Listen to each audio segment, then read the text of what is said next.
de la agenda parlamentaria mundial, ¿por cuál o cuáles asuntos, además de invitarnos, comenzaría usted a fomentar el estrechamiento de la diplomacia parlamentaria? Sin duda, conocer o revisitar los mares del sur va a ser fantástico, ¿no? Tercero, entre las cuestiones que compartimos está la vulcanología. El Krakatoa al este de Java, a mí me sigue impactando. Es una película que vimos todos seguramente hace muchísimos años, pero que a mí me sigue impresionando. Y cada vez que se habla de Indonesia, yo me acuerdo del Krakatoa, al este de Java. Y de los tsunamis, ni qué decir. El Merapi, que me acabo de enterar que está en el centro de Java y que ni más ni menos que en el 2006, hace muy poquito, volvió a hacer erupción con un desastre allí de vidas sobre todo y de viviendas, y en fin, que todavía están tratando de reponer. Y yo le quisiera preguntar, ¿hay aquí conocimientos, tecnologías o medidas de prevención que podamos compartir? Sé que hay una ley de 2007, y lo sé también por el documento, sobre manejo de desastres. Ayer nada menos, en la sesión plenaria de nuestra Cámara, se hacía alusión a lo que está ocurriendo en Tabasco y un poco más, un poco menos al revés, en Chiapas, y de la poca cultura de prevención que existe en México. Muy poca realmente, sobre todo a la luz de la destrucción que hemos hecho por muchísimos años ya, que se ha llevado selvas, bosques, ríos, lagos, y que ahora se está cobrando en la naturaleza y que tendríamos que ponerle mucho más atención. Esta ley sobre manejo de desastres de Indonesia me parece muy importante, pero quizá haya otras experiencias más. En algún momento pensé en decirle a Melba que si sabía cuánta lava había salido del Krakatoa o de qué tamaño había sido ahí el impacto, si todavía existía, porque parece que tenía un cráter perfecto, que creo que se acabó el pobre cráter, pero creo que hay otros, como este que, insisto, me acabo de enterar, pero sobre todo la experiencia, y preguntarle a Melba, entre la lengua bajasa indonesio, los 250 dialectos y lenguas, la religión musulmana, creo que 90 y tantos %, y que a veces son pues un poquito discriminadores contra las mujeres, es tanta la vocación de servicio al ámbito público y a las relaciones exteriores de México, que se va a las antípodas entre los musulmanes, en un país con tantas lenguas más que quesos en Francia, y bueno, además con un entusiasmo verdaderamente digno de encomio. Y por último, Timor. ¿Por qué primero del este? Porque yo sabía que era Timor Oriental y medio me acordé. Era East Timor y luego la traducción. Pero dice Timor-Leste, Timor-Leste.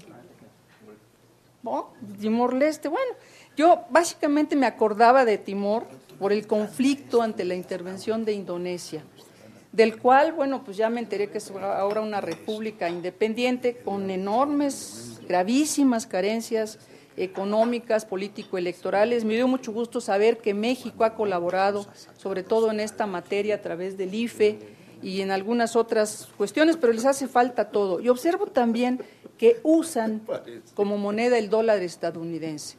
¿Tiene eso algo que ver con la independencia de Timor y con el tipo de relaciones o cosas que se tengan que hacer allí como mexicanos vecinos de la potencia mundial? Y la segunda, veo que son 90% católicos y solo 4% musulmanes, prácticamente al revés que Indonesia. ¿Tuvo eso que ver también en el separatismo y en la independencia? Bueno, muchas gracias. Perdón por lo largo. Hombre, muy bien. Adelante, Melba. Hizo su trabajo, la senadora.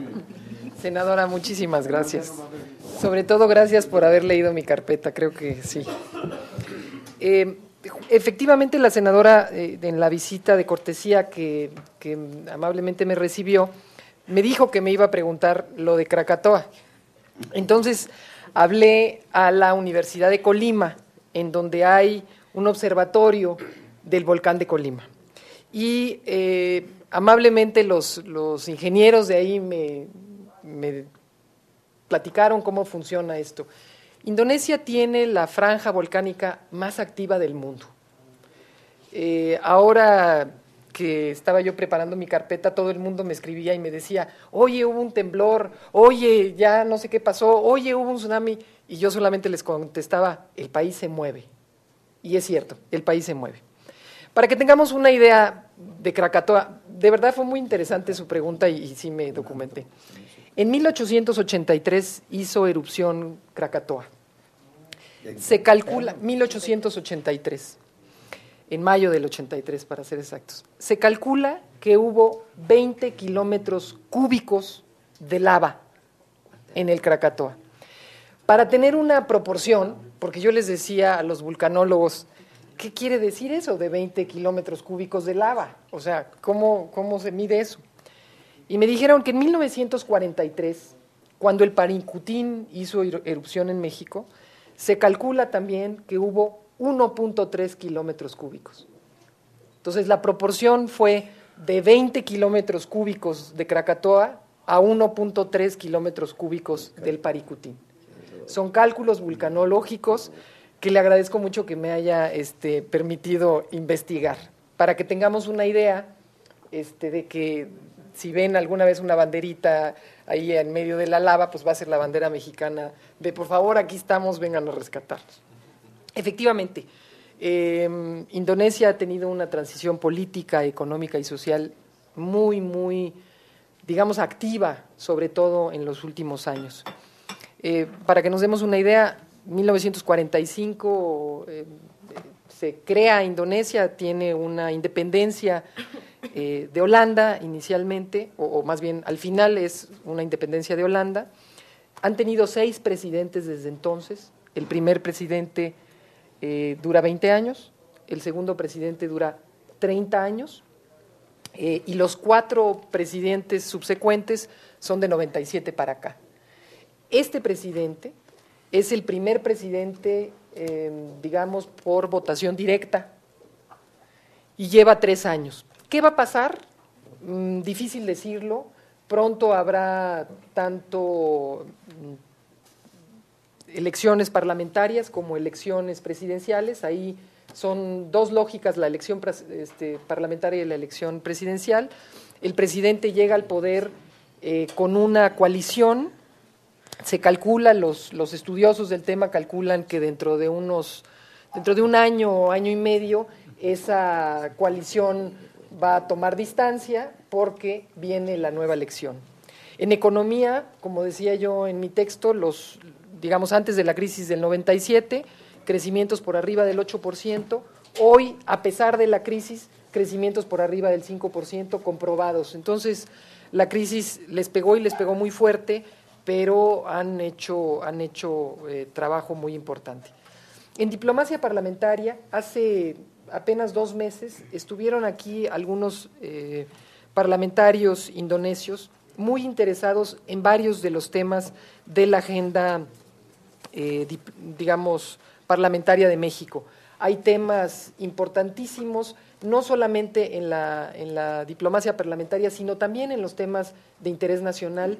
Las 9 prioridades del gobierno indonesio se parecen mucho a las prioridades del gobierno mexicano necesariamente: disminución de la pobreza, oportunidades de empleo, inversiones, exportaciones, revitalización de la agricultura, acceso a la educación y a la salud, Estado de Derecho, hacer valer la ley y los derechos humanos, erradicar la corrupción, reformar la burocracia. Nosotros estamos sin duda más adelantados que Indonesia en ese asunto, pero es importante para ellos también la construcción de infraestructura y el desarrollo de regiones fronterizas y de zonas aisladas. Alguien me preguntaba que, al igual que usted, que por qué tan lejos, que pudiendo quizá haber escogido otro lugar y haber propuesto otro lugar y contar con el apoyo del presidente de la República, de la secretaria de Relaciones Exteriores. Yo creo que en Asia está sucediendo el futuro, no ahí viene, está sucediendo el futuro. Indonesia es el gran gigante del sudeste asiático. Obviamente, para México, relaciones como Japón, Corea, China, India, son relaciones muy importantes. Pero déjenme dejarles una duda sobre la mesa y una preocupación. Le agradezco mucho, senador, que esté aquí, porque creo que si esto pasa en Asia, América Latina va a tener una parte muy importante.